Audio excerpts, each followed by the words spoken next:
उसी के रेफरेंस से ना आपको करवाएंगे मैम। अच्छा, काइंडली मुझे बताइएगा, स्क्रीन शेयर हो रही है?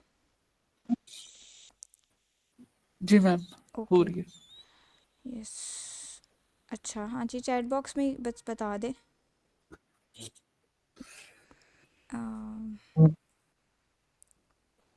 जी मैम, शेयर हो रही ओ है। ओके, ठीक है। ठीक है। अच्छा, सबसे पहले इंट्रोडक्शन थोड़ा सा दे देते हैं डिज़ाइन डॉक्यूमेंट का। इंट्रोडक्शन मैं आपको एक जेनेरिक दूंगी, क्योंकि ज़ाहिर है कुछ बच्चों का कोई प्रोजेक्ट है, कुछ बच्चों का कोई प्रोजेक्ट है। तो यहाँ चलिए, रियल इस्टेट वाले स्टूडेंट्स हैं कोई एक दो भी अगर हैं तो उनसे ही स्टार्ट कर लेते हैं।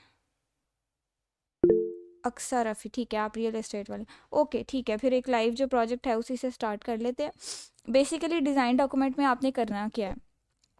एक मिनट में डॉक्यूमेंट भी ओपन कर लूँ।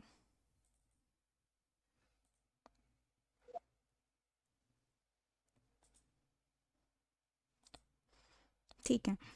तो आपके पास जो है वो बेसिकली एसआरएस का ही पहला वाला स्ट्रक्चर होगा। यहाँ पे आपका आएगा प्रोजेक्ट नेम, आएगा ग्रुप आईडी, सुपरवाइजर नेम और रिवीजन हिस्ट्री। आप सेम टू सेम एसआरएस वाली भी कॉपी पेस्ट कर सकते हैं, कोई इशू नहीं है। अपना अपना नेम, अपने ग्रुप फेलो का अगर है वो नेम, ग्रुप आईडी लिखें और डिस्क्रिप्शन चाहे एसआरएस वाली ही कॉपी कर लें। यहाँ अगर आपने दोबारा से कुछ नया लिखना है तो यहाँ पे बेसिकली आपने अपने प्रोजेक्ट की छोटी सी डिस्क्रिप्शन देनी है। नेक्स्ट आ जाते हैं टेबल ऑफ कंटेंट्स। टोटल आपके पास डिज़ाइन डॉक्यूमेंट में 8 चीज़ें आएंगी। वन बाय वन सबको थोड़ा थोड़ा देख लेते हैं। और उसके बाद जो मेन चीज़ें हैं ना, जैसे ई आर डायग्राम है, सीक्वेंस डायग्राम्स हैं, इनको बनानी किस तरह से है ये थोड़ा सा मैं आप लोगों को एक्सप्लेन कर दूंगी।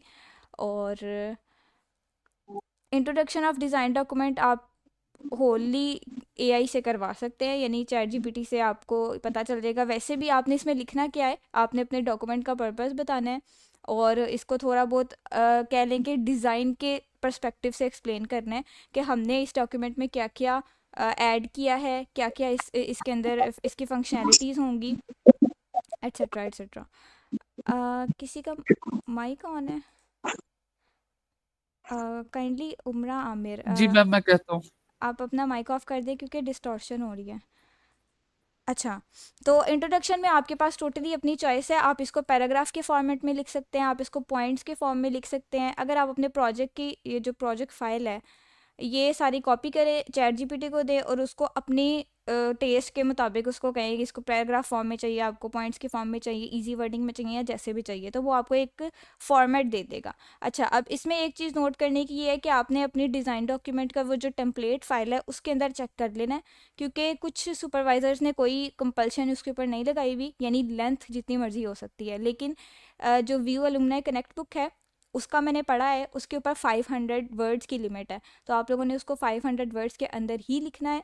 अभी रिसेंटली मैंने लिखा है। तो आप उसके अंदर जो है अपनी मर्ज़ी से लिख सकते हैं पैराग्राफ की फॉर्म में, उसकी पॉइंट उसके पर्पज़ को एक्सप्लेन कर दें या उसकी जितनी भी चीज़ें आप लोगों को लगती हैं। दो तरह के फॉर्मेट आप लोगों को दिखा सकती हूँ, मर्ज़ी आपके, जैसे मर्ज़ी लिख लें। ये है, जैसे इसको मैंने प्रॉपरली पैराग्राफ फॉर्मेट में लिखा है। सबसे पहले उसका थोड़ा सा इंट्रोडक्शन दिया है। अच्छा, एक और ज़रूरी बात, चैट जीपीटी वाला कॉपी पेस्ट बेहतर है ना करें। थोड़ा सा इसको अपनी वर्डिंग में लिख लें या ह्यूमनाइज करवा लें एटलीस्ट। और उसके बाद इसके अंदर क्या क्या चीज़ें इंक्लूडेड है, इसके क्या बेनिफिट्स हैं, क्या इससे हेल्प होगी, एट्सट्रा एट्सट्रा, इस तरह की सारी चीज़ें हैं। और उसके बाद डॉक्यूमेंट के अंदर क्या चीज़ें होंगी, ईआर डायग्राम, इसी की एक एक लाइन में एक्सप्लेनेशन दे दी है। तो ये भी एक अच्छा तरीका है, इंट्रोडक्शन ही देना है बेसिकली आपने। ओके, नेक्स्ट मेन चीज़ें अब आगे से आपकी स्टार्ट हो रही हैं। इंट्रो तो आप इजीली कॉपी पेस्ट भी कर सकते हैं। ईआर डायग्राम में क्या होती है या किस तरह से आपने बनानी है, सबसे पहले आप लोगों को दिखा देती हूँ ईआर डायग्राम फाइनली किस तरह से बनती है। अच्छा, ये रियल इस्टेट जो आप लोगों का प्रोजेक्ट है उसकी ईआर डायग्राम है, कॉपी पेस्ट नहीं करनी। बहुत सी इसके अंदर ना वो चीज़ें हैं, आप बना सकते हैं तरीक़ों से। मेन आप लोगों को दिखाने का मकसद ये है कि इसमें इस तरह से आप लोगों ने एक्टर्स बनाने होते हैं और एंटिटीज़ और रिलेशनशिप बनाने होते हैं उनके आपस में। अब एंटिटी जो है, एंटिटी क्या होगी और उसके एट्रीब्यूट्स क्या होंगे, थोड़ा सा इसको समझ लेते हैं आपकी फ़ाइल से। आप लोगों ने अच्छे तरीके से फंक्शनल रिक्वायरमेंट्स को पढ़नी है और इसी के मुताबिक आप लोगों की इधर से ही आपकी सारी डायग्राम्स का कंटेंट निकलेगा। पहली डायग्राम है ईआर डायग्राम, तो उसके लिए कंटेंट आपने कैसे निकालना है, सबसे पहले तो देखें कितनी टेबल्स बनेंगे आपकी, यानी ना आपने इसको आइडियलाइज करना है इस तरह से कि आपकी जो प्रोजेक्ट है उसके अंदर मेन मेन एक्टर्स कौन से हैं, या मेन स्पेसिफिक टेबल्स कौन से हैं, या फिर आप इसको समझ सकते हैं कि जो मेन चीज़ें हैं जिसकी प्रॉपर्टीज़ हो सकती हैं आगे से, जैसे कि एंड यूज़र है, तो एक यूज़र अगर होगा आपके सिस्टम में तो उसकी कुछ प्रॉपर्टीज़ होंगी, जैसे कि उसका आईडी, उसका नेम, उसकी ईमेल, यूज़र से एसोसिएटेड जितनी भी चीज़ें हैं, तो वो एक एंटिटी बन जाएगी। ठीक है, तो पहली एंटिटी आपको मिल गई एंड यूज़र। एंटिटी को आपने अपनी ईआर डायग्राम में रिप्रेजेंट करना होता है इस तरह से बॉक्स के साथ। ठीक है, पहली एंटिटी ये तो हर किसी के प्रोजेक्ट में आएगी, कॉमन है एडमिन। तो एडमिन की आएगी, एक एंटिटी है, एक पर्सन है जिसकी कुछ स्पेसिफिक कैरेक्टरिस्टिक्स हो सकते हैं। वो क्या, यानी कि कह लें कि एक टेबल है और ये उसके कॉलम्स है, या आप इसको समझ लें कि ये एक इंसान है और उसकी कुछ खसूसियात हैं। इसी तरह से चले बाद में देखते हैं इसको। एडमिन के लिए उसकी क्या हो सकती है प्रॉपर्टीज़, एडमिन की आईडी होगी, उसका नेम, उसका पासवर्ड, और मैंने अभी तक फ़िलहाल इसमें 3 चीज़ें ही रखी हैं। नेक्स्ट हमने जो एंड यूज़र देखा था, अब एंड यूज़र के रिलेटेड आपने सोचना है इसकी क्या प्रॉपर्टीज़ हैं। तो उसका नाम हो सकता है, उसका पासवर्ड, उसकी आईडी। ये जब भी आपने कोई ईआर डायग्राम बनानी है तो उसमें एक एट्रीब्यूट को प्राइमरी रखना है, जैसे कि टेबल्स में होता है। अगर आपने डेटाबेस पढ़ी होगी तो उसके अंदर टेबल्स और उसके जो कॉलम्स आप बनाते हैं उसमें एक प्राइमरी की होती है और बाकी सारी जो एट्रीब्यूट्स हैं वो उसके नॉन की एट्रीब्यूट्स होते हैं। तो इस तरह से करके एक इंट्रो देना था आप लोगों को कि एंटिटी और उसके एट्रीब्यूट्स क्या होते हैं। अब एक एंटिटी का दूसरी एंटिटी से रिलेशनशिप भी होता है, ये भी आर डायग्राम में आता है। तो रिलेशनशिप की फॉर एग्जांपल एडमिन है आपके रियल एस्टेट प्रोजेक्ट का, किधर गया एडमिन। तो यहाँ पे आपने इसको वन बाय वन पढ़ते जाना है और इसके अंदर से निकालते जाने हैं। पहला है जी, admin will grant approval to the registered property agents. इसका मतलब क्या बन रहा है, एडमिन एक एंटिटी है, प्रॉपर्टी एजेंट्स एक और, प्रॉपर्टी एजेंट भी तो एंटिटी है ना, जिसके अपनी प्रॉपर्टी अपने एट्रीब्यूट्स हो सकते हैं, उसकी आईडी, उसका नेम, उसकी ईमेल, एक्सेट्रा एक्सेट्रा। तो इसका और एडमिन का आपस में कोई ना कोई रिलेशन है, और वो रिलेशनशिप क्या है, इसके अंदर थोड़ी सी फ्लेक्सिबिलिटी होती है, आप डिफाइन अपनी वो कर सकते हैं। यानी कि ये जो रिलेशनशिप है डायमंड शेप में इसको रिप्रेजेंट किया जाता है। इधर आप अपनी मर्जी से कोई भी वर्ब लिख सकते हैं। मैंने लिखा है एडमिन वेरीफाइज प्रॉपर्टी एजेंट। क्या रिक्वायरमेंट थी, admin will grant approval to the registered property agents. मतलब उसका वही है ना कि एडमिन ने वेरीफाई करना है, तभी एजेंट को जो है वो मिलेगी, एक्सेस मिलेगी साइट की। तो उसको एक छोटे से रिलेशनशिप में डिफाइन कर दिया, एडमिन वेरीफाइज प्रॉपर्टी एजेंट। अब रिलेशनशिप के अंदर भी फिर आती है कार्डिनैलिटी। आप लोगों ने ना इसके लिए थोड़ी सी स्टडी ज़्यादा मज़ीद अच्छे से समझना चाहते हैं ना, तो कर लीजिएगा, अपनी बुक है आप लोगों की जो सॉफ्टवेयर इंजीनियरिंग वाली, सॉफ्टवेयर इंजीनियरिंग 1 या 2, उसके अंदर ये सारी चीज़ें बड़ी डिटेल से एक्सप्लेन्ड है। 1 to many, 1 to 1, ये क्या रिलेशनशिप होते हैं। यानी कि अगर एक एंटिटी है और एडमिन तो एक है, ठीक है, और वो कितने एजेंट्स को वेरीफाई कर सकता है। हमारी साइट में एक बंदा तो नहीं होगा ना प्रॉपर्टी बेचने वाला, 10-12 हो सकते हैं, काफ़ी सारे हो सकते हैं। तो एडमिन तो एक ही है जिसने वेरीफाई करना है। तो फिर एडमिन और एजेंट के दरमियान जो रिलेशनशिप है उसकी कार्डिनैलिटी बनेगी 1 to many। कार्डिनैलिटी मतलब नंबर ऑफ पीपल इन्वॉल्व। इसी तरह से प्रॉपर्टी ये जो है यूज़र है, ये क्या करेगा, अपनी ट्रांजैक्शन करेगा, जाहिर है अगर कोई वो प्रॉपर्टी ख़रीदता है तो। अब एक यूज़र उस वो हो सकता है एक दफ़ा उसने प्रॉपर्टी ख़रीदी, कुछ हफ्ते बाद, कुछ दिनों बाद उसने दोबारा कोई ख़रीद ली, तो नई ट्रांजैक्शन होगी। तो वो सेम टू सेम एक यूज़र है, लेकिन हो सकता है उसकी काफ़ी सारी ट्रांजैक्शन हों जिसको वो मैनेज कर रहा है। अब यूज़र मैनेज ट्रांजैक्शन, ये रिलेशनशिप कैसे आया, यहाँ पे एंड यूज़र के अगर फंक्शनल रिक्वायरमेंट देखें तो यहाँ पे कोई लाइन होगी, the user can manage the transaction and payment. तो इसको पकड़ के एक रिलेशनशिप बना दिया, और यूज़र एक अलग एंटिटी है, ट्रांजैक्शन एक अलग एंटिटी है। कैसे पता चला, आपने देखना है किसी चीज़ की अगर प्रॉपर्टीज़ बन सकती हैं तो वो एंटिटी है। जैसे ट्रांजैक्शन की प्रॉपर्टीज़ बन सकती है ना, ट्रांजैक्शन एक अलहदा एक नाउन है जिसमें हो सकता है ट्रांजैक्शन आईडी, डिफरेंट ट्रांजैक्शंस हैं तो हर ट्रांजैक्शन की अपनी आईडी होगी, किस डेट को ट्रांजैक्शन हुई, ट्रांजैक्शन की टाइप क्या है, ऑनलाइन है, चेक है, बैंक है, एट्सेट्रा एट्सेट्रा। तो इस तरह से आपने जो है अपनी ईआर डायग्राम को कंसेप्चुअली समझना है। और उसके बाद अब ये बनानी कैसे है, वेरी सिंपल।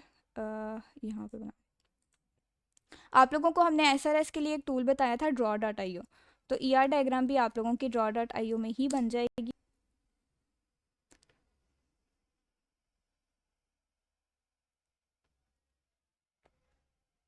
अच्छा, ये कॉन्सेप्ट समझने में अगर किसी का कोई क्वेश्चन है तो मीनवाइल आप लोग पूछ सकते हैं। ER डायग्राम से रिलेटेड, अभी जो थ्योरेटिकली मैंने समझाया है, बाकी अभी करके भी देखते हैं।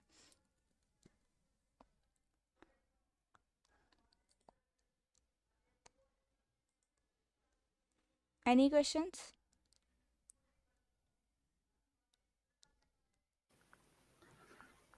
ओके, अच्छा जी। याद रखने के लिए दो से तीन चीज़ें आप लोगों के पास। पहली चीज़ याद रख ले, एंटिटी आपकी बनेगी ये बॉक्स, ड्रैग एंड ड्रॉप आपने चीज़ें करनी। पहली एंटिटी हमने क्या देखी थी? फॉर एग्जांपल एंड यूज़र था। नाम चीज़ें आप अपनी मर्ज़ी से रख सकते हैं, उसमें कोई हार्ड एंड फास्ट रूल नहीं है, लेकिन यह है कि थोड़ा सा आपने अपनी चीज़ों को यूनिक लाजमी करना है, ताकि ये ना हो कि एक ही तरह की चीज़ सबने कॉपी की हो, कोई यूनिकनेस ही ना हो और आपके सुपरवाइज़र को भी पता चल जाए कि कॉपीड है या एट्सेट्रा।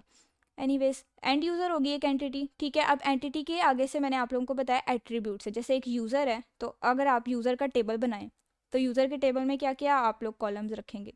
एट्रीब्यूट्स आपकी ओवल से रिप्रेजेंट होते हैं। यूज़र का नेम हो सकता है। एक जो प्राइमरी की बनेगी वो तो आप लोगों ने लाजमी बनानी है, जैसे कि यूज़र आईडी, और इसको प्राइमरी करना है तो डबल क्लिक करें, अंडरलाइन कर दें जस्ट। अब टाइम सेव करने के लिए इसी को चाहे तो डुप्लीकेट करें, डबल क्लिक करें और उसके अंदर नाम चेंज कर दें, जैसे name, user ID, roll number छोड़े, सॉरी स्टूडेंट में मैं चली गई। नेम, आईडी हो गया उसका, उसका पासवर्ड हो गया, इस तरह से डबल क्लिक, अंडरलाइन, रिमूव। उसकी ईमेल हो सकती है।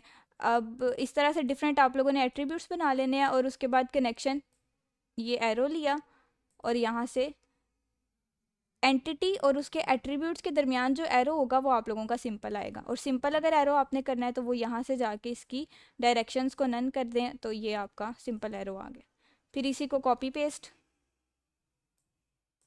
और ये आपकी एक एंटिटी का।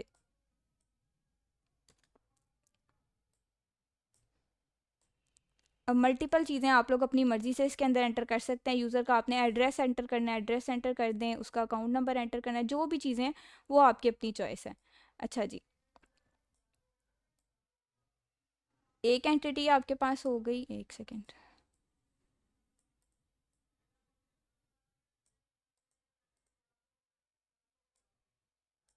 इसी तरह से सेम टू सेम आप दूसरी एंटिटी बनाने के लिए चाहे तो सारे ही क्लिक करके कॉपी करके टाइम सेविंग कर सकते हैं अपनी।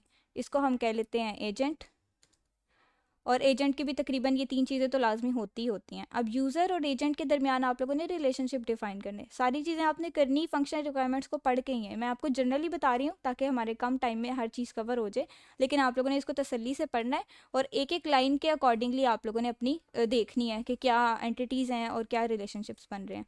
अब यूज़र और एजेंट का आपस में क्या हो सकता है ताल्लुक? ये the user can search the property agent या प्रॉपर्टी डीलर प्रोफाइल। तो हमने प्रॉपर्टी एजेंट बनाया हुआ है, हमने यूज़र बनाया हुआ है, और उनका रिलेशनशिप हमें पता चल गया है। तो रिलेशनशिप अगेन आप अपनी मर्ज़ी से कुछ भी लिख सकते हैं। मैं लिख रही हूँ सर्चिस, और इसको आपस में ज्वाइन कर दिया।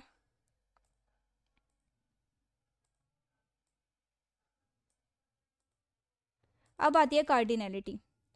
इसके अगेन आप लोग एरो ठीक कर लें या इसको अपनी मर्ज़ी से प्रेजेंटेबल जैसे मर्ज़ी कर लें।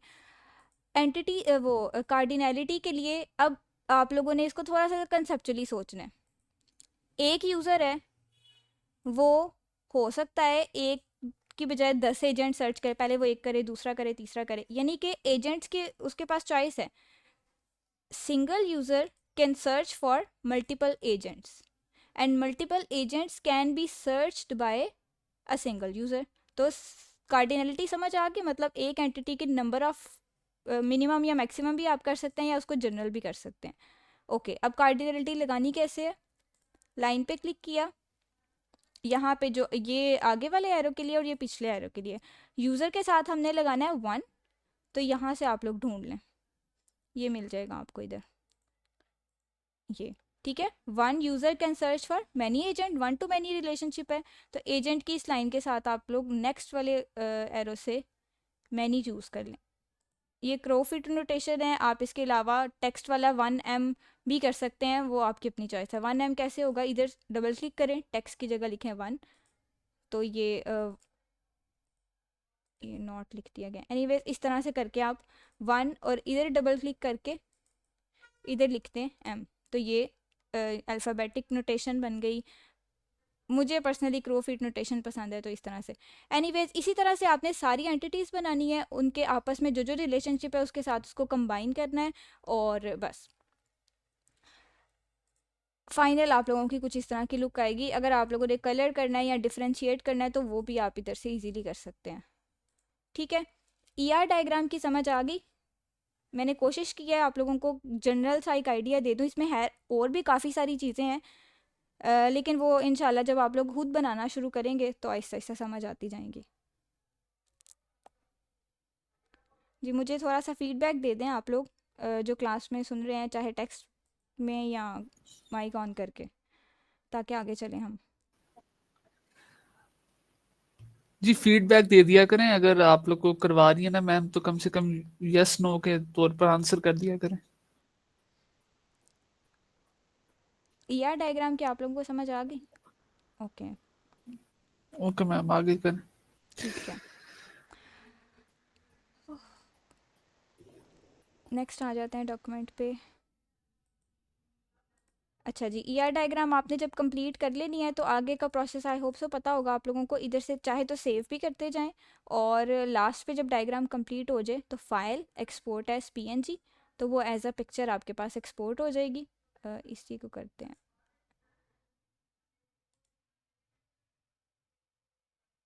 और फिर इसको उठा के आप लोग बेशक अपने डॉक्यूमेंट में लगा दें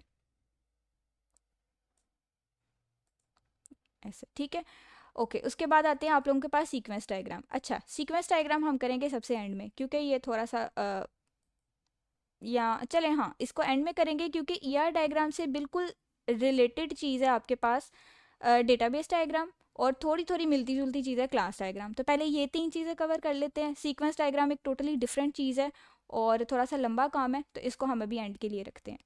आपने एक दफ़ा ईआर डायग्राम बना ली, आपको सारी चीज़ों का पता चल जाएगा कि कौन कौन से टेबल्स हैं, क्या क्या एट्रीब्यूट्स हैं, क्या क्या उनके आपस में रिलेशनशिप्स हैं। ठीक है, जब आपको एक दफ़ा चीज़ों की समझ आ जाएगी तो फिर सिर्फ और सिर्फ आपने क्या करना है, दूसरे डायग्राम्स के लेआउट समझने हैं कि क्लास डायग्राम में होता क्या है, डेटाबेस डायग्राम में होता क्या है, और उसी के अकॉर्डिंग थोड़ा थोड़ा चेंज आपने कर देना है।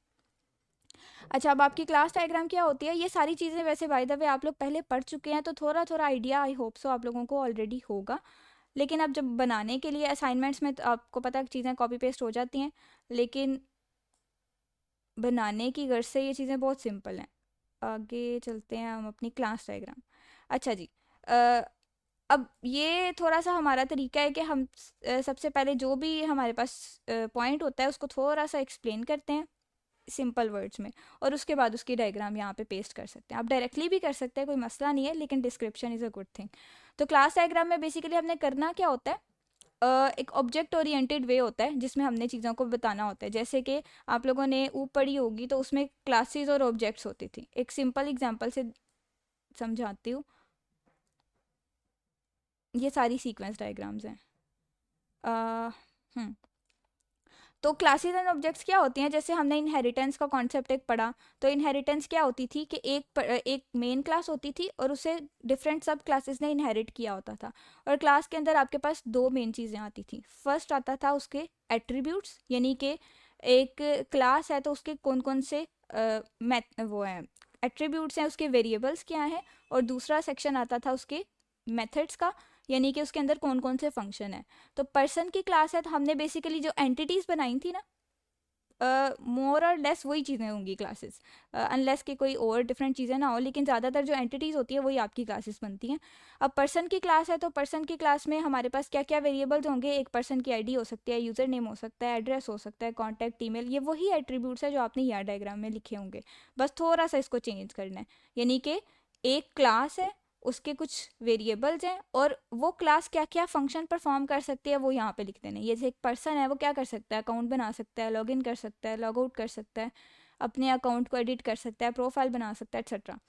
अब ये पर्सन की हमने एक जेनेरिक क्लास बना दी। हमारे पास क्या था, रियल इस्टेट के केस में 3 एक्टर्स थे। ठीक है, तो यहाँ पे भी एक ये स्किल्स हब है, तो इसके 3 एक्टर्स हैं। तो पर्सन की जेनेरिक क्लास बना दी है, इसमें से अब 3 क्लासेस इनहेरिट, हमने इनहेरिटेंस का ये सिंबल होता है, आप लोगों ने याद रखना है, इनहेरिट करवा दी, एडमिन, वर्कर और यूज़र। अब यूज़र के लिए जो मेन फंक्शंस है वो यहाँ से इनहेरिट कर लेगा, और इसके अलावा जो उसके कुछ स्पेसिफिक फंक्शंस होंगे वो आपने उसकी क्लास में लिख देने हैं। जैसे एक स्पेसिफिक जो यूज़र है उसके लिए कुछ मेथड्स डिफरेंट हैं, जैसे कि वो वर्कर को देख सकता है, सर्च कर सकता है, रेट कर सकता है। इसी तरह से वर्कर के अपने मेथड्स हैं, और ये मेथड्स आपको कहाँ से मिलेंगे, जब आप अपने प्रोजेक्ट को अच्छी तरीके से समझ लेंगे तो उसके अंदर से फिर आप लोगों ने फंक्शन रिक्वायरमेंट्स को पढ़ पढ़ के आइडेंटिफाई कर लेना है। ओके, इसी तरह से आपने हर, जैसे सर्विसेज का एक टेबल था तो उसकी एक क्लास भी बन गई, क्लासेस बना के उनके मेथड्स अपने अपने डिफाइन करके और उनके आपस में रिलेशनशिप शो करवा देने। प्रोजेक्ट पर प्रोजेक्ट ये चीज़ें वेरी करती हैं। अभी क्या जो हमारा ये जिसको हम लेके चल रहे हैं as an example, real estate वाला, तो उसकी क्लास डायग्राम कुछ इस तरह से बनी थी। अब आप लोगों का सबका अगर रियल एस्टेट है तो ऑन एंड ऑफ आप लोगों की यही क्लासेस बनेगी। आपका पर्सन होगा, पर्सन से इनहेरिट होंगी 3 classes, user, agent, admin. Again कोई हार्ड एंड फास्ट रूल नहीं है, आप अपनी मर्जी से इसको आप यूज़र, एजेंट, एडमिन की इंडिपेंडेंट क्लासेस भी बना सकते हैं। ज़रूरी नहीं है कि इनहेरिटेंस ही करें, लेकिन it's a general kind of thing. और इसके अलावा प्रॉपर्टी, प्रॉपर्टी एक क्लास है, उसके अंदर प्रॉपर्टी की कुछ वेरिएबल्स आ रहे हैं और उसी के कुछ मेथड्स आ रहे हैं। ट्रांजैक्शन एक क्लास है, उसके वेरिएबल्स, उसके मेथड्स। और इसमें भी अगेन ये नोटेशन यूज़ होती है, आपने बताना होता है कि इनके आपस में क्या लिंक्स हैं। जैसे कि यूज़र है, यूज़र की क्लास ये किसके साथ रिलेट करिए, एसोसिएशन, ये कुछ सिंपल एसोसिएशन है, कुछ कंपोजिशन है और कुछ एग्रीगेशन है। अब इन 3 चीज़ों को आपने समझ लेना है थोड़ा सा डायग्राम बनाने की हद तक। इसको थोड़ा सा मैं एक्सप्लेन भी कर देती हूँ, जहाँ जहाँ पे यूज़ होते हुए आप लोगों को नज़र आए वो आप लोग कर लीजिएगा। हमारे पास 3 किस्म की चीज़ें आएंगी क्लास डायग्राम में। एक होगी सिंपल, सॉरी, एक आएगी आपके पास सिंपल एसोसिएशन होगी, सिंपल लाइन होगी, यानी कि फॉर एग्जांपल आपके पास यूज़र है और प्रॉपर्टी है। अब यूज़र की क्लास प्रॉपर्टी की क्लास से थोड़ा सा लिंक कर रही है तो उसको सिंपल एसोसिएट कर दे, क्योंकि यूज़र एक इंडिपेंडेंट चीज़ है, प्रॉपर्टी एक इंडिपेंडेंट चीज़ है, लेकिन एक यूज़र जो है वो मैनी प्रॉपर्टी सर्च कर सकता है, तो एक उसका लिंक बन गया। अच्छा जी, लेकिन अब एक एग्जांपल और ले लेते हैं कि यूज़र और ट्रांजैक्शन। ठीक है, अब यूज़र और ट्रांजैक्शन को लेके चलते हैं। एक आपके पास यूज़र है और एक ट्रांजैक्शन है। अब हर यूज़र की ट्रांजैक्शन उसकी स्पेसिफिक होती है, ऐसे नहीं होता कि एक यूज़र है तो वो, यानी ट्रांजैक्शन और यूज़र काइंड ऑफ थोड़ा सा लिंक होते हैं। तो उस लिंक को ऑब्टेन करने के लिए आपके पास कितने नंबर ऑफ वेज हैं। फर्स्ट चीज़ आपके पास आती है, अ, इसको हम लाइन के साथ ही ना ओपन हॉलो इस तरह से शो करते हैं, तो इसको आप लोग कह देते हैं ये एग्रीगेशन हो रही है, यानी कि यूज़र और, फॉर एग्जांपल मैं ये नहीं कह रही इसमें है, लेकिन आपको एग्जांपल दे रही हूँ कि यूज़र और ट्रांजैक्शन के दरमियान में क्या है, एग्रीगेशन है, यानी कि काइंड ऑफ लिंक है, लेकिन इतना ज़्यादा नहीं है, क्लोजली लिंक नहीं है। और इसी तरह से एक और आपके पास आती है कॉम्पोजिशन। इन दोनों को याद रख लें, आप लोगों के वाइवा में भी काम आएगा, जो फाइनल वाइवा होगा प्रेजेंटेशन का। एक होती है कंपोजिशन। अब एग्रीगेशन में क्या होता है कि इतना ज़्यादा स्ट्रॉन्ग लिंक नहीं होता, लेकिन कंपोजिशन में लिंक थोड़ा सा ज़्यादा स्ट्रॉन्ग होता है, यानी कि एक एंटिटी, एक क्लास जो है वो उसके अंदर कोई क्लास पाई जा रही होती है जो कि इंडिपेंडेंटली एग्जिस्ट नहीं करती। तो कंपोजिशन इज़ फॉर कि अगर कोई चीज़ डिपेंड है, एक क्लास दूसरी क्लास पर डिपेंडेड है, तो वो आपने इस तरह से कंपोजिशन के साथ डिनोट करना है। और अगर एक क्लास और दूसरी क्लास आपस में टाइटली लिंक्ड हैं, यानी टाइटली कपल्ड तो हैं लेकिन इतने ज़्यादा इंडिपेंडेंट नहीं, यानी कि अगर ये वाली क्लास हटा दी जाए तब भी ये क्लास इंडिपेंडेंटली एग्जिस्ट कर सकती है, तो फिर आपने एग्रीगेशन यूज़ करनी है। लेकिन अगर ये कंपोजिशन का रिलेशन है तो फिर अगर इस मेन क्लास को हटाया जाएगा तो ये क्लास भी एग्जिस्ट ही नहीं करेगी। ठीक है, अगर आप यूज़र ट्रांजैक्शन की मिसाल लें तो अगर एक यूज़र है और उसने एक ट्रांजैक्शन की है, या फ़र्ज़ करें एजेंट है, ठीक है, एजेंट है और उसकी एक प्रोफाइल है। ठीक है, एजेंट होगा तो उसकी प्रोफाइल एग्जिस्ट करेगी ना। अगर हमारा एजेंट ही किसी तरीके से चला जाता है, ठीक है, एजेंट डीएक्टिवेट हो जाता है या किसी तरीके से वो एजेंट ही नहीं रहता, डिसेबल हो जाता है, तो उसकी प्रोफाइल रहेगी। ऑटोमेटिकली नहीं रहेगी। एजेंट डिलीट होगा तो प्रोफाइल ऑटोमेटिकली उसकी डिलीट हो जाएगी। तो ये कंपोजिशन हो गई, ठीक है। और इसी तरीके से एजेंट हम कह सकते हैं कि यूज़र, एक मिनट देख ही लेते हैं आपकी फ़ाइल में। अच्छा मैम मैं इसको डिफाइन करता हूँ।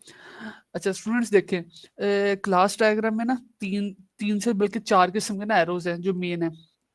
एक बिल्कुल सिंपल लाइन मैम ने बताई, ठीक है, उसको हम कहते हैं एसोसिएशन। एसोसिएशन ना सबसे वीक बॉन्डिंग होती है, ठीक है, दो एक्टर्स के दरमियान। मतलब ये जैसे एक लैपटॉप है, ठीक है, मैं आपको सिंपल एग्जांपल देता हूँ। एक लैपटॉप है, ठीक है, और एक मैं यूजर हूँ। मैं बैठा हूँ और लैपटॉप सामने पड़ा हुआ है, मैंने लैपटॉप को ना ऑन किया ना उसको कुछ किया। इसका मतलब ये तो नहीं ना लैपटॉप की एग्जिस्टेंस खत्म हो जाएगी, या लैपटॉप को मैंने नहीं इस्तेमाल किया, ये भी मतलब नहीं कि मेरी एग्जिस्टेंस खत्म हो जाएगी, नहीं। क्योंकि मैं एक अलग एंटिटी हूँ और लैपटॉप एक अलग एंटिटी है। इसके दरमियान क्या रिलेशन है? एसोसिएशन, सॉरी, इसके दरमियान एसोसिएशन है, जो बिल्कुल सिंपल लाइन होती है, ठीक है। इसके बाद आती है एग्रीगेशन। एग्रीगेशन क्या है? सिंपल लाइन तो है, उसके बाद ना एक डायमंड शेप होगी आगे, लेकिन वो फिल नहीं होता। जो मैम ने ये सेकंड नंबर पे डायग्राम बनाई है ना, इसको कहते हैं एसोसिएशन। ये होलो, होलो का मतलब हाली, हाली डायमंड। ये किस लिए होता है? जब आपकी और जो दूसरा एंटिटी है, यानी कि दो जो एंटिटीज हैं उनके दरमियान बॉन्डिंग तो है लेकिन ज्यादा स्ट्रॉन्ग नहीं है। अब मैं इसकी एग्जांपल देता हूँ।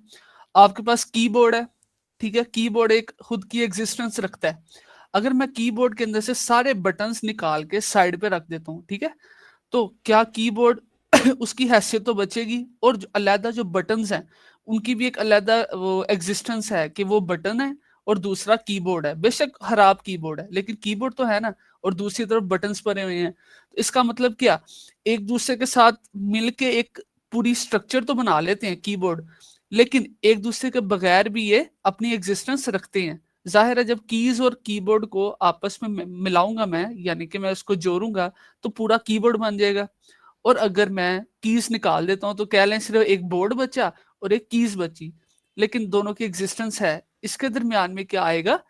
एसोसिएशन, यानी कि वीक बॉन्डिंग, एक दूसरे के बाद एग्जिस्ट भी करती हैं और नहीं भी करती। तीसरी चीज आ जाती है कंपोजिशन। अब कंपोजिशन की छोटी सी एग्जांपल, हाँ, अगर मैं एक लैपटॉप है, दोबारा से लैपटॉप पे आता हूँ। लैपटॉप के अंदर विंडोज नहीं है, ठीक है, लैपटॉप के अंदर विंडोज नहीं है। अब मैं उसको ऑन करता हूँ तो इसका मतलब क्या, मैं लैपटॉप को चला सकता हूँ सिर्फ एक ब्लैक स्क्रीन का करके? मैं क्या करूंगा, या आप ये कह लें विंडोज, और बेशक विंडोज की एक एग्जिस्टेंस है, लैपटॉप की भी है, लेकिन ये एक दूसरे के बगैर चल नहीं सकते। विंडोज एक हार्ड ड्राइव के अंदर जाएगी तो ही चलेगी, यानी कि लैपटॉप के अंदर जाएगी तो ही चलेगी, और लैपटॉप तब ही चलेगा जब विंडोज इंस्टॉल होगी। तो ये स्ट्रॉन्ग बॉन्डिंग है, एक दूसरे के बगैर चल नहीं सकते। तो इसको क्या कहेंगे हम? कंपोजिशन। अब कंपोजिशन शो किस तरह से करते हैं? सेम टू सेम एग्रीगेशन, लेकिन उसके अंदर जो डायमंड है उसको फिल कर देना आपने। Simple. Okay ma'am. Thank you sir. अच्छा, ये आपके पास लाइन है और इधर से ही आपने एग्रीगेशन कंपोजिशन जो भी लगाना है, ये फील्ड डायमंड आपके पास ये कंपोजिशन आ गया। इसके इस तरफ मैं लगा देती हूँ एग्रीगेशन। उसमें आपके पास यहाँ पे हॉलो डायमंड होगा ये। तो ये आपके पास एग्रीगेशन का साइन है, ये कंपोजिशन का साइन है। डिफाइन हमने कर दिया है। अब आपने अपनी प्रोजेक्ट फाइल देखनी है और उसके अंदर से जो जो आपको सूटेबल लगे उस तरह से आप इसको लगा सकते हैं। सिंपल एसोसिएशन भी आएगी और लास्टली जो आपके पास इनहेरिटेंस है वो भी उसका तो मैंने सबसे पहले ही आप लोगों को एक्सप्लेन कर दिया। अब क्लास डायग्राम बननी कैसे है, ये ईआर डायग्राम से भी ज़्यादा आसान है। यहाँ पे आपने सिर्फ एक सर्च करना है क्लास, आपको बनी बनाई क्लासेस मिल जाएंगी। अपनी मर्जी का स्टाइल देख लें किस तरह का आपने रखना है। ये सिंपल क्लास है, या आपके पास थोड़ा सा ये कह लें कि बॉर्डर्ड है। मैं बेसिकली ये वाली यूज़ करती हूँ। क्लास नेम आ गया, क्लास नेम में अपनी क्लासेस का नेम्स रख लें। हिंट मैंने आपको दे दी है, ईआर डायग्राम में जो एंटिटीज़ होती हैं ऑन एंड ऑफ वही क्लासेस बनती हैं, कुछ नहीं भी होती, ज़रूरी नहीं कि सारी सारी वही हों, लेकिन क्लास का आपने ये समझना है कि जिसके मेथड्स हों और जिसके वेरिएबल्स हों वो एक क्लास होगी। ऑब्जेक्ट ओरिएंटेड अगर आप लोगों ने पढ़ी हुई है तो मेरी बात ज़्यादा आप लोग रिलेट कर सकेंगे या पहले से ही आपको पता होगा। तो फर्स्ट करें एडमिन की क्लास है, तो एडमिन की फील्ड्स। अच्छा, अब इसमें भी प्लस और माइनस का कॉन्सेप्ट है, इतना ज़्यादा इसमें जाने की ज़रूरत नहीं है वैसे, लेकिन हाँ वाइवा के हवाले से थोड़ा सा आप लोगों को पता होना चाहिए कि अगर प्लस लगा हुआ है फील्ड के साथ तो इसका मतलब ये पब्लिक मेथड है। ऊप में आप लोगों ने पब्लिक और प्राइवेट और प्रोटेक्टेड पढ़ा होगा, तो यही अगर प्लस लगा हुआ है तो इसका मतलब पब्लिक वेरिएबल है, आप लोग कहीं पे भी उसको यूज़ कर सकते हैं। जैसे कि एडमिन का नेम, तो एडमिन का नेम क्या होता है, पूरी साइट पे पब्लिक होता है। एडमिन को आप उसके नेम से कर सकते हैं, या ईमेल कुछ एडमिन्स ने अपनी साइट पे दी होती है कि अगर आपने कांटेक्ट करना है तो कांटेक्ट कर ले हमारी ईमेल पे, तो वो भी पब्लिक हो गया, तो नेम। अच्छा, आप इधर से अगर एंटर करेंगे ना नेम के बाद तो ये स्ट्रक्चर ठीक से नहीं बनेगा, यहाँ पे लिखते जाएंगे वो क्लास ख़राब हो जाएगी। तो उसका एक तरीकाकार है कि आपने ये जो एक फील्ड एंटर कर लिया इस पर क्लिक करें, यहाँ पे जाइए एरो बना हुआ है, एरो पे जस्ट क्लिक करना है आपने, तो वो डुप्लीकेट हो जाता है। तो इसमें जाके उसको चेंज कर लें प्लस ईमेल। अच्छा जी, अब ये तो हो गया पब्लिक। अब एडमिन का जो पासवर्ड है वो भी तो उसकी क्लास में आएगा ना, एक वेरिएबल होगा जिसमें उसने पासवर्ड स्टोर करना है। तो ये जो पासवर्ड है वो तो नहीं पब्लिक हम रखेंगे कभी भी, तो उसके लिए आप माइनस यूज़ कर लें। इसी तरह से प्रोटेक्टेड भी होता है, तो खैर इतना ज़्यादा इन चीज़ों में जाने की ज़रूरत नहीं, आप सिंपल सिंपल भी रख सकते हैं, कोई इशू नहीं है। नेक्स्ट मेथड्स में आ जाते हैं, तो मेथड्स में होते हैं उसके फंक्शंस। अगेन पब्लिक के लिए प्लस और प्राइवेट के लिए माइनस, प्रोटेक्टेड के लिए हैश। तो एडमिन के क्या मेथड्स हो सकते हैं, एक तो हमने अभी पढ़ा है अप्रूव एजेंट, ये एक आपका मेथड बन गया। नेक्स्ट एडमिन का मेथड क्या हो सकता है, एडमिन अपनी साइट को देख भी तो सकता है, तो व्यू साइट। अगर आपने यूज़ केस डायग्राम भी बनाई हुई है ना, तो यूज़ केस डायग्राम से ही आपको थोड़ा थोड़ा आइडिया होना शुरू हो जाता है कि एडमिन है, एडमिन के क्या रोल्स हैं, उसी को पकड़ा उसके मेथड्स लिख के रख लिए। तो इस तरह से करके आपने एक क्लास बनाई, डुप्लीकेट करें, इसका नाम वगैरह चेंज करें, और इनके आपस में इस तरह से जो भी आपने लिंक बनाना है वो लिंक बना दें। ऐसे आपने टोटली अपनी क्लास डायग्राम को कंप्लीट करना है, और अगेन एक्सपोर्ट करके तो अपनी फ़ाइल के अंदर इंक्लूड कर लेना है। ठीक हो गया। नेक्स्ट आते हैं डेटाबेस डिज़ाइन पे। ओके, अब डेटाबेस डिज़ाइन में टोटली आपका टेबल स्ट्रक्चर होता है। जो आपने अपनी साइट के बैकएंड में जो टेबल्स बनाए होते हैं ना, वो टेबल्स के अंदर जो कॉलम्स रखे होते हैं, यानी जिसके अंदर आपने डेटा स्टोर करना है, वो सारे सारे आएंगे आपके डेटाबेस डायग्राम में। जैसे इसके अंदर आपके पास अगेन देखें जो एंटिटीज़ थी वही हैं सारे टेबल्स, लेकिन हाँ इसमें थोड़ा सा डिफरेंस आ जाएगा कि सारी की सारी एंटिटीज़ आपके टेबल्स नहीं बनेंगी। टेबल्स आपने वो बनाने हैं जिसमें आप डेटा स्टोर कर रहे हैं। जैसे कि यूज़र है तो यूज़र का एक टेबल हो सकता है जिसमें जितने भी यूज़र्स हैं आपकी साइट में उन सब का डेटा हमने स्टोर करना है। कैसे स्टोर करना है, आप लोग इसमें जितनी चाहे मर्जी वेरिएबल्स बनाएं, और ये वेरिएबल्स भी जेनेरिक होते हैं, कुछ स्पेसिफिक होते हैं, कुछ जेनेरिक होते हैं। यूज़र की आईडी, उसका नेम, उसका ईमेल, पासवर्ड। बनाने का तरीका क्या है, ऐसे ही आपने एक टेबल लेना है, टेबल का नाम लिखना है, उसके अंदर उसके कॉलम्स के नाम इस तरह से लिख के, चाहे तो आप उसके सामने इस तरह से कर लें, उसकी डेटा टाइप बतानी होती है, या चाहे तो उसके साथ ही एक तरीके का मैंने इस तरह से डेटाबेस डायग्राम बनाई हुई है। एक जब हमने बनाई थी तो इस तरह से बनाई थी ये। तो अगेन तरीके काफ़ी सारे हैं बनाने के, लेकिन ये है कि मेन उसका पर्पस पूरा होना चाहिए, टेबल का नाम उसकी। अच्छा, आप टेबल में आपके पास जो है ना एक चीज़ कॉन्सेप्ट समझने वाला है, प्राइमरी की का एंड फॉरेन की का। बहुत जल्दी से मैं इसको एक्सप्लेन करूँगी क्योंकि टाइम हमारा शॉर्ट है। लेकिन ये है कि टेबल में क्या होती हैं, अब आपके पास एक टेबल है और उसके कुछ कॉलम्स हैं। जैसे कि हमने यूज़र की एग्जांपल ली कि यूज़र का टेबल है और उसके कॉलम्स हैं। तो यूज़र का आईडी है, नेम है, एड्रेस है, ईमेल है, पासवर्ड है, कॉन्टैक्ट है, फॉर एग्जांपल। अब एक टेबल के अंदर कोई ना कोई एक ऐसा वेरिएबल लाजमी होना चाहिए जो कि यूनिक हो, यानी कि पूरे टेबल में से एक टेबल के अंदर कोई 100 यूज़र पड़े हुए हैं, तो कोई ना कोई एक वैल्यू तो ऐसी होनी चाहिए ना जो उन 100 में से हर एक को यूनिकली डिफाइन कर सके। जैसे फॉर एग्जांपल अली बहुत कॉमन नाम है, तो अली नाम के कोई 10 यूज़र्स हैं, तो फिर जिसने लॉगिन किया हुआ है या जिसने ट्रांजैक्शन की है, तो कैसे यूनिकली आइडेंटिफाई होगा कि कौन से अली ने ट्रांजैक्शन की है।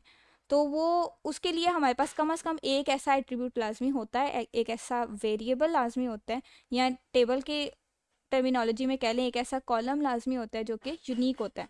जैसे आईडी, स्टूडेंट है तो स्टूडेंट के लिए उसका रोल नंबर यूनिक होगा, ठीक है। तो हर चीज़ की कोई ना कोई एक स्पेसिफिक आईडी हम ज़्यादातर जेनेरिकली लेते हैं, जो प्राइमरी की हमने रखना होता है। आप उसको इस तरह से भी पीके लिख के साइड पे भी कर सकते हैं। दूसरी नोटेशन में आप इसको इस तरह से कर सकते हैं, यानी 7 छोटी सी चाबी बना दें तो वो उसकी क्या प्राइमरी की कंसीडर हो जाएगी। और दूसरी चीज़, आपने कॉलम का नाम और उसके साथ उसकी डेटा टाइप लिखनी है। डेटा टाइप्स भी आप लोगों को पता होंगी, ज़्यादातर तो कॉमन है वही, वारचार होती है, इंटीजर होती है, बूलियन होती है, या आपके पास इनम होती है चॉइस के लिए, ज़्यादातर यही होती हैं। तो इस तरह से करके आपने टेबल बनाना है और उसकी प्राइमरी की बनानी है। और दूसरी चीज़, अगर तो आपका एक टेबल दूसरे टेबल के साथ थोड़ा सा कनेक्टेड है, डेटाबेस अगर आप लोगों ने पढ़ी हो तो पता होगा आपको कि हमने क्या करना होता है, एक टेबल के कुछ कॉलम्स में से डेटा लेके शो करवाना होता है या हमें चाहिए होता है। तो फिर दो टेबल्स का आपस में रिलेशन कैसे होता है, हम एक टेबल की प्राइमरी की को दूसरे टेबल में फॉरेन की यूज़ कर लेते हैं। एग्जांपल देती हूँ आपके रियल एस्टेट वाले प्रोजेक्ट से। पेमेंट है फॉर एग्जांपल, ठीक है, किसी भी सिस्टम में, किसी भी ऑनलाइन शॉप में अगर आपने पेमेंट करनी है तो पेमेंट कौन करता है, यूज़र करता है। तो यूज़र ने जब पेमेंट की, ठीक है, तो पेमेंट की जो डिटेल्स बनती हैं उसके अंदर आपके पास यूज़र का नाम भी आता है, यूज़र का कि किस किस बंदे ने पेमेंट की है, उसका क्या नाम है, उसकी ईमेल क्या है, उसकी एट्सेट्रा एट्सेट्रा, यानी कि है तो पेमेंट एक अलग डेटाबेस है। तो पेमेंट, जब आपने पेमेंट हिस्ट्री देखनी है तो उसमें यूज़र भी रिलेट हो रहा है, और यूज़र हमने अलग से स्टोर किया हुआ है यूज़र के टेबल में। तो फिर पेमेंट के अंदर हम यूज़र कैसे लेकर आते हैं, एज अ फॉरेन की। हम इसके अंदर फॉरेन की यूज़ कर लेते हैं, यूज़र की आईडी को ज़्यादा स्पेसिफिकली यहाँ पे लिखा हुआ है। जैसे फॉर एग्जांपल सर्विस रिक्वेस्ट है, एक रिक्वेस्ट जनरेट हुई है सर्विस के लिए, तो सर्विस रिक्वेस्ट की अपनी प्राइमरी की तो है रिक्वेस्ट आईडी, लेकिन किस बंदे ने उसके लिए रिक्वेस्ट जनरेट की है, यूज़र ने रिक्वेस्ट जनरेट किया, तो ये यूज़र आईडी क्या है, फॉरेन की। लेकिन आपने बस ये याद रखना है कि ये जो फॉरेन की यहाँ पे है वो जिस टेबल से हमने ली है की वहाँ की प्राइमरी होनी चाहिए।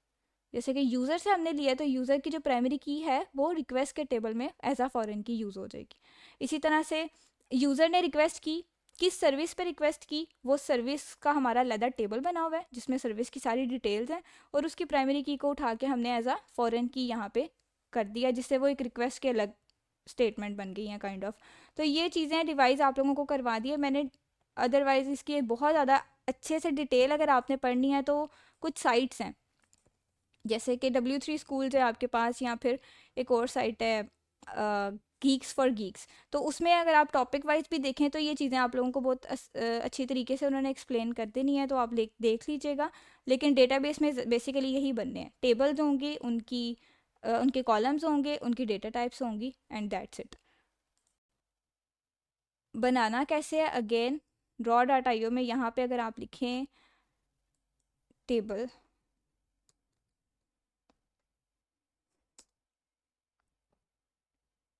तो आपको ये काफ़ी सारे टेबल्स मिल जाएंगे।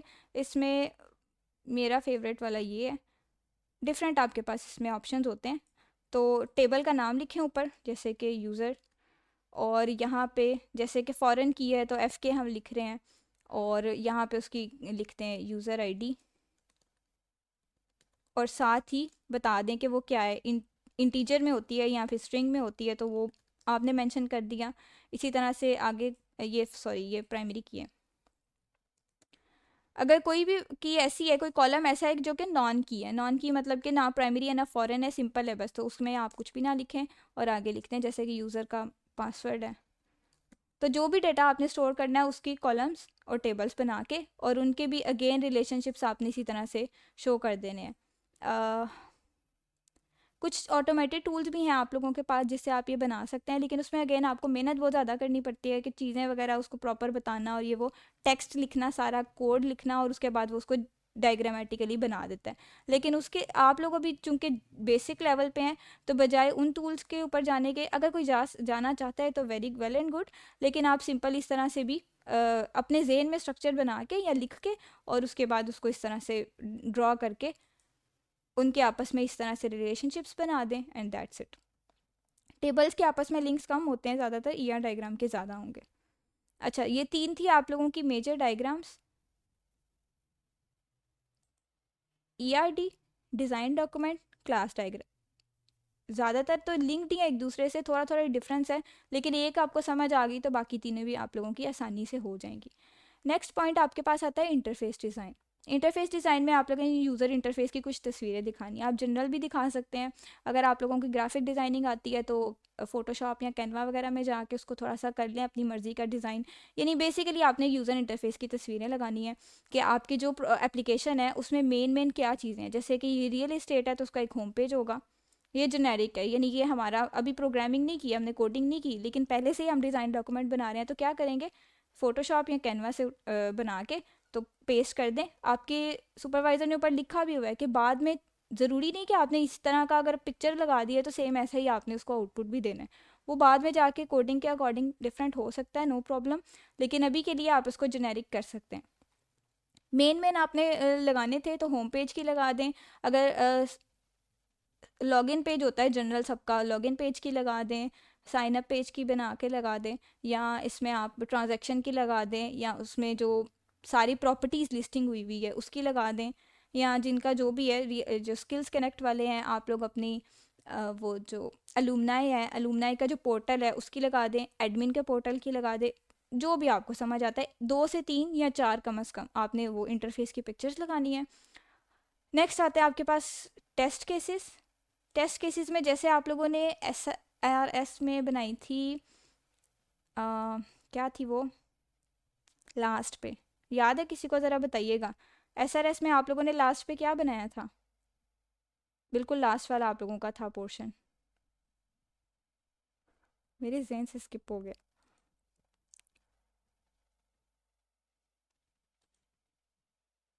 मैम वर्क प्लान था।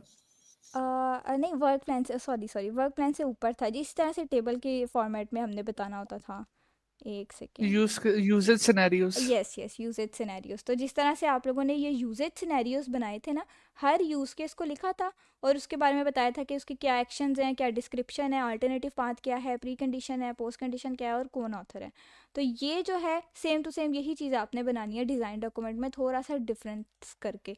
जैसे टेस्ट केसेस में हो क्या रहा है, हर यूज़ केस को आप लोगों ने टेस्ट करना है और उसको बताना है कि उसकी फंक्शनैलिटी चल रही है, कैसे चल रही है, क्या उसमें एक्सेप्शंस हैं या स्टेप्स क्या हैं, एक्सेट्रा।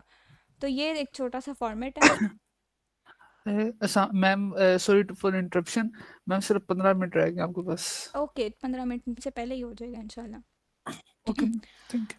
अच्छा, तो टेस्ट केस का टाइटल आपने लिखना है, उसकी आईडी, एक्टर्स कौन कौन उसमें जैसे कि रियल एस्टेट के लिए सर्च प्रॉपर्टी तो है ही है, यानी सिंपल आप लोग इसकी फाइल देखें, बल्कि इसको भी देखने की अब आपको ज़रूरत नहीं है। आप लोगों ने अपनी SRS ओपन करनी है, बनाते हैं एक टेस्ट केस, किधर गया है, यूज़ के, ये रही यूज़ केस डायग्राम। ठीक है, यूज़ केस डायग्राम आपने ओपन करनी है और इसमें देखने हैं क्या क्या जितने यूज़ केसेस हैं ना, अब ये तो काफ़ी ज़्यादा हैं, तो जितने यूज़ केसेस हैं उतने आपके टेस्ट केसेस बनेंगे। पहला उठा लेते हैं अपडेट प्रोफाइल। ठीक है, अपडेट प्रोफाइल का हमने बनाना है टेस्ट केस, तो आ जाए जी। कैसे बनेगा, आपने एक टेबल बनाना है, पहले देख लेते हैं टेबल में क्या क्या चीज़ें आ रही हैं। तो title, ID, actor, pre condition, execution steps, expected result और टेस्टेड बाय, तकरीबन 7 3 6 7, हाँ 7 आप लोगों के पास आ रही हैं रोज। इंसर्ट टेबल, और उसमें 7 रोज और 2 कॉलम, एक भी कर सकते हैं, 2 भी कर सकते हैं, मसला नहीं है। ठीक है, ये आप लोगों ने बना लिया टेबल स्ट्रक्चर, और उसके बाद थोड़ा सा इसको फॉर्मेट कर लें।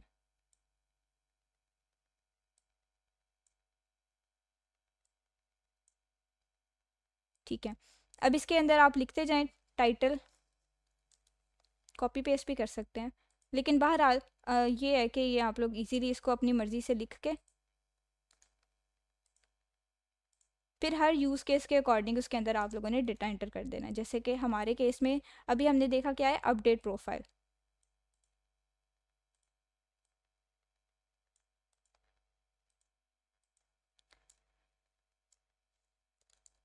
Update profile, test case ID दे दें 123 या UC01, जैसे आप लोगों ने उसको आईडी दी थी, इस तरह से इसको भी आप जनरली अल्फ़ाबेटिक, अल्फ़ान्यूमेरिक कोई भी आईडी दे सकते हैं। एक्टर्स अब आपको यूज़ केस डायग्राम से पता चलेगा कि कितने एक्टर्स हैं आपके पास जो इन्वॉल्व हो रहे हैं। अपडेट प्रोफाइल के लिए देखें, अलुमनाई हो रहा है इन्वॉल्व और स्टूडेंट हो रहा है। ये व्यू अलुमनाई वाली ओपन हो गई है, ओके यही कर लेते हैं। अच्छा जी, तो एक्टर्स कितने इन्वॉल्व हैं, अलुमनाई और स्टूडेंट, तो यहाँ पे एक्टर्स लिखते हैं जो जो इन्वॉल्व हैं, alumni and student. Pre condition में अब हम क्या कर सकते हैं, अपडेट कर रहे हैं ना प्रोफाइल, तो प्रोफाइल अपडेट करने के लिए क्या कंडीशन फुलफिल होना ज़रूरी है, ये प्री कंडीशन आप यहाँ से भी कॉपी कर सकते हैं जो आप लोगों ने यूजेज सिनेरियोज में बनाई हुई हैं, यूज़ के सिनेरियोज काफ़ी ज़्यादा थी ये।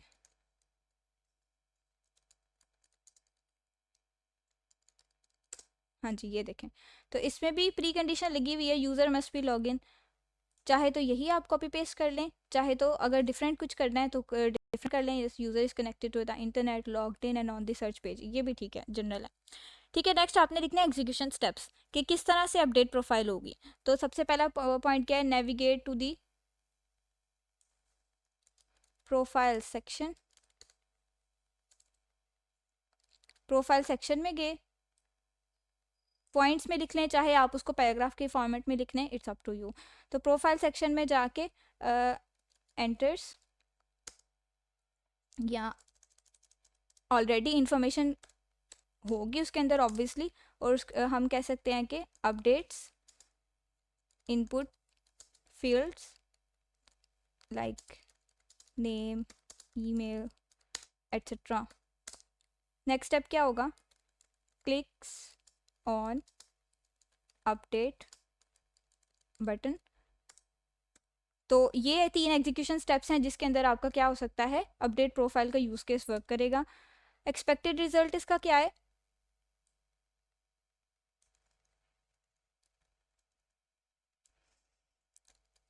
Profile information must be updated successfully, और टेस्टेड बाय में अपनी आईडी लिख दें, अपनी ग्रुप आईडी लिख दें। अगर दो लोग मिलके काम कर रहे हैं तो दोनों अपनी ग्रुप आईडी और अपनी स्टूडेंट आईडी लिख दें। तो इस तरह से आपका एक टेस्ट केस बन गया। सेम एज इट आपने यही फॉर्मेट फॉलो करते हुए बाकी की जितनी भी यूज़ केसेस हैं उनके लिए टेस्ट केसेस लिख देने हैं। ठीक है, चीज़ें पॉइंट्स आप चाहे ये भी लिख सकते हैं, अगर आपको इंटरनेट में इससे ज़्यादा मजीद भी कोई मिल जाता है आप सर्च करें गूगल पे, आपको पता चल जाए, इवन चैट जीपीटी आपको फॉर्मेट दे देगा, तो आप उसको ज़्यादा भी कर सकते हैं। लेकिन बात वही है कि जितना ज़्यादा आप अपना काम बढ़ाएंगे उतना ज़्यादा बढ़ता जाएगा। तो जो मेन ज़रूरी चीज़ें हैं वो आप लिखें और उसके साथ चलें। ठीक है, तो टेस्ट केसेस इस तरह से आप लोगों ने बना लेने हैं। लास्ट पे आप लोगों के रह जाती है सीक्वेंस डायग्राम।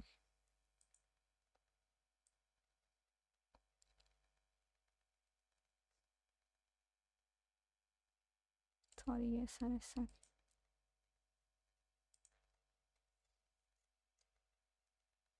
ठीक है, अब सीक्वेंस डायग्राम में भी सेम एज इट इज़ आप लोगों ने करना है कि जितने यूज़ केसेस है ना उतनी आपने उसकी सीक्वेंस डायग्राम बनानी है।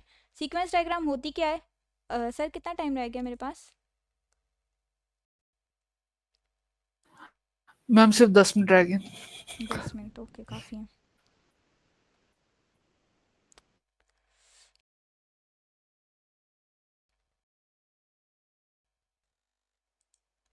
ओके, तो सीक्वेंस डायग्राम में आपने यूज़ केस जो है उसको वो किस तरह से परफॉर्म होगा, एग्जीक्यूशन स्टेप्स जैसे होते हैं ना वो आप लोगों ने बताने हैं विजुअली, कि एक एक्टर है, ये उसकी क्या है, उसकी लाइफ लाइन है, यानी कि ये एक्टर कितनी देर तक इस फंक्शनैलिटी के साथ लिंक्ड रहेगा। तो सबसे पहला स्टेप क्या हुआ, provide Gmail and password, login का फेज आया, ठीक है, और उसकी एक्टिवेशन स्टार्ट होगी, इसे कहते हैं एक्टिवेशन बॉक्स। यानी कि जो स्टेप आपने एग्जीक्यूट करना है या जिस कह लें कि जिस सेक्शन तक आप पहुंचेंगे ना उसका आपने मेन बताना है, जैसे लॉगिन है, या इसे कह सकते हैं आप वेब पोर्टल कह सकते हैं कि वेब पोर्टल के साथ यूज़र ने इंटरेक्ट किया, कैसे इंटरेक्ट किया, by providing email and password, ये लॉगिन का हम बता रहे हैं।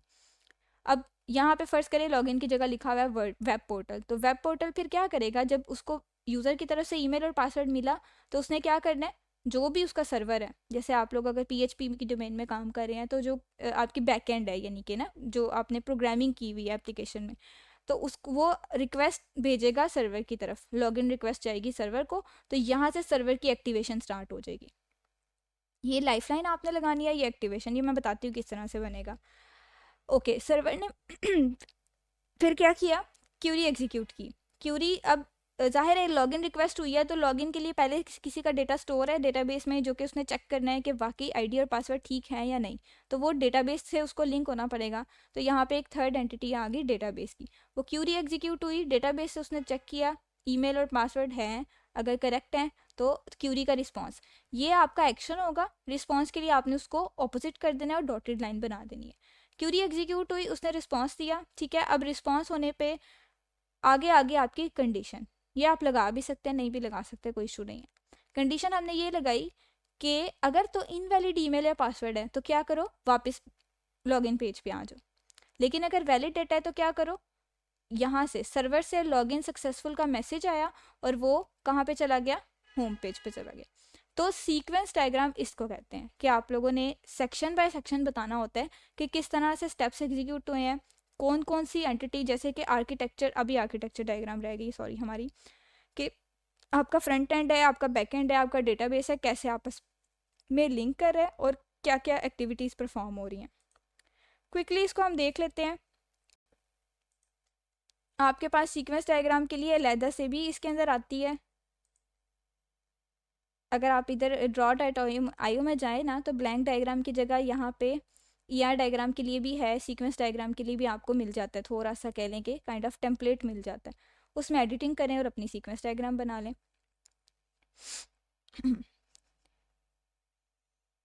ये रहा आपका टेम्पलेट, ठीक है। अब इसमें डायरेक्टली मैं इसके साथ नहीं जाना चाहती, मुझे इसके साथ कोई एक्टर भी चाहिए, जो कि मैं बताऊंगी कि ये एक्टर इसके साथ लिंक्ड है। तो एक्टर सर्च कर लें, ये मिल गया एक्टर, ये यहाँ पे रखा। अब आगे ये भी आ रही है, इसे कहते हैं एक्टर लाइफलाइन। खाली एक्टर तो जाहिर है हम यूज़ नहीं करेंगे इसके अंदर, एक्टर के साथ उसकी पूरी लाइफलाइन होगी कि कब तक ये एक्टर जो है इसके साथ लिंक्ड है, इस यूज़ केस के साथ। तो ये एक्टर और उसकी लाइफलाइन आ गई। और अब एक्टर फर्स्ट ऑफ ऑल क्या कर रहा है, यहाँ से उसका पहला स्टेप शुरू हो रहा है। हम कर रहे हैं इसको, फॉर एग्जाम्पल इसको लेके चलते हैं लॉगिन के लिए। तो पहला ऑब्जेक्ट हम बनाते हैं यहाँ पे, ऑब्जेक्ट इस तरह से लिखना है, आपने टेम्पलेट को फॉलो करना है, कॉलन, और कॉलन के बाद पोर्टल लिख लेते हैं। और यहाँ पे जो टेक्स्ट है, इस टेक्स्ट की जगह आप रिप्लेस कर दे, जैसे कि प्रोवाइड क्रीडेंशियल, और क्रीडेंशियल प्रोवाइड करने के बाद पोर्टल ने किसके साथ आगे कम्युनिकेट किया है, नेक्स्ट ऑब्जेक्ट हम लिख लेते हैं डेटाबेस, ठीक है। तो पोर्टल आपकी एप्लीकेशन है, जिसको जब क्रीडेंशियल्स मिले तो उसने क्या किया, डेटाबेस को क्यूरी सेंड की। तो ऊपर लिख लें आप, सेंड लॉगिन रिक्वेस्ट, नहीं ये तो बीच वाला, ओके। क्रीडेंशियल्स पोर्टल को मिले और पोर्टल ने आगे से क्या किया, यहाँ पे हम सर्वर का एक अलग से बना लेते हैं ऑब्जेक्ट, सर्वर, और इधर हम मैसेज लिख देते हैं, सेंड लॉगिन रिक्वेस्ट। अब सर्वर का आगे क्या काम है, सर्वर ने आगे डेटाबेस के साथ कम्युनिकेट करना है, तो अगेन इस चीज़ को आप करें डुप्लीकेट और आगे बना लें एक ऑब्जेक्ट, किसका, डेटाबेस का। और यही कॉपी पेस्ट किया, आगे जाके इसके साथ लिंक कर दें। अब चूंकि डेटाबेस की एक्टिवेशन थोड़ी सी बाद में होगी, तो एक्टिवेशन बॉक्स को आपको थोड़ा सा काइंड ऑफ मैनेज करना पड़ेगा, इसको चाहे नीचे ले आएँ, ठीक है, या चाहे इस लाइन को थोड़ा सा ड्रैग कर लें ऐसे, वो आपकी अपनी चॉइस है। खैर, लॉगिन रिक्वेस्ट भेजी डेटाबेस को, डेटाबेस ने आगे से क्यूरी एग्जीक्यूट की, रिस्पांस दिया। रिस्पांस के लिए आप लोगों ने ये वाला एरो यूज़ करना है, इसको ही कॉपी पेस्ट कर लें। ये वैसे आपको ये चीज़ें यहाँ से भी मिल जाएंगी। तो खैर इस तरह से करके आपने अपनी एक पूरी डायग्राम बनानी है, सीक्वेंस डायग्राम अच्छी तरह से रीफॉर्मेट करके, और जितने यूज़ केसेस हैं उतनी आपकी डायग्राम्स बनेंगी और यहाँ पे ऐड हो जाएंगी। ये रहा कंप्लीटेड। ठीक है, जितनी आपकी यूज़ केसेस थी उतनी आप लोगों ने उसकी सीक्वेंस डायग्राम्स बनानी है, हर एक की अलग अलग है। वेब एप्लीकेशन से generate credentials, generate user name password, database से रिटर्न हुए और वापस होकर डिस्प्ले हो गए एक्सेट्रा। ठीक है, तो अच्छा, लास्ट फाइनल आप लोगों का रहेगी आर्किटेक्चर डायग्राम। मैं 2 मिनट बस इसको भी एक्सप्लेन कर दूँ सर। किधर गया? जी मैम। ये रहा। अच्छा, आर्किटेक्चर डायग्राम आपकी मर्ज़ी है, आप नेट से भी उठा सकते हैं, थोड़ा सा उसको चेंज कर लें। जैसे ये एक मुझे इंटरनेट से मिला था। बेसिकली इसमें लेयर्ड अप्रोच आपने बतानी है। एक प्रेजेंटेशन लेयर है, यूज़र्स हैं जो कि हमारी एप्लीकेशन के साथ लिंक्ड हैं, और एप्लीकेशन किसके साथ लिंक है? डेटाबेस के साथ। तो वो इस तरह से, ये रियल एस्टेट वेब पोर्टल हमारी एप्लीकेशन है। इंटरनेट से एक्सेस जब यूज़र करेंगे तो वो इसको देखेंगे, और ये जो एप्लीकेशन है ये जाके डेटाबेस से, यानी कि आपकी जो टियर्ड आर्किटेक्चर या लेयर्ड आर्किटेक्चर होता है ना, system layer, application layer, presentation layer, etcetera etcetera, ये वो चीज़ें हैं जो आप लोगों ने बतानी है। इसके आपको काफ़ी सारी पिक्चर्स इंटरनेट से मिल जाएंगी। अगर आप लिखें architecture design for, let's say, online shop, तो आप अपनी नीश के मुताबिक इसको सर्च कर लें, तो ये आपको डिफरेंट तरीक़ों की कह लें कि स्ट्रक्चर्स मिलेंगे। इसको चाहे आप फोटोशॉप पे भी बना सकते हैं, ड्रॉ डॉट आईओ में भी बना सकते हैं। यह जो हमने बनाया था अपनी दफ़ा, ये हमने ड्रॉ डॉट आईओ में बनाया था।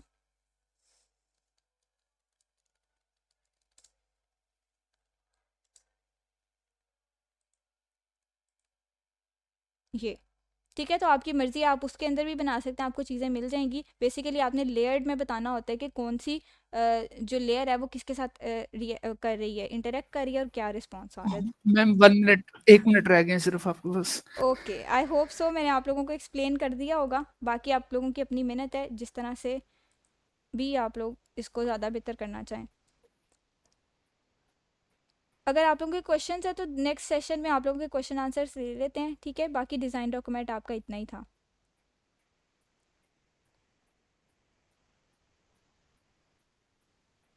रिकॉर्डेड वीडियो मिल सकती है बाद में, ये वाली विल ट्राई। वेलकम।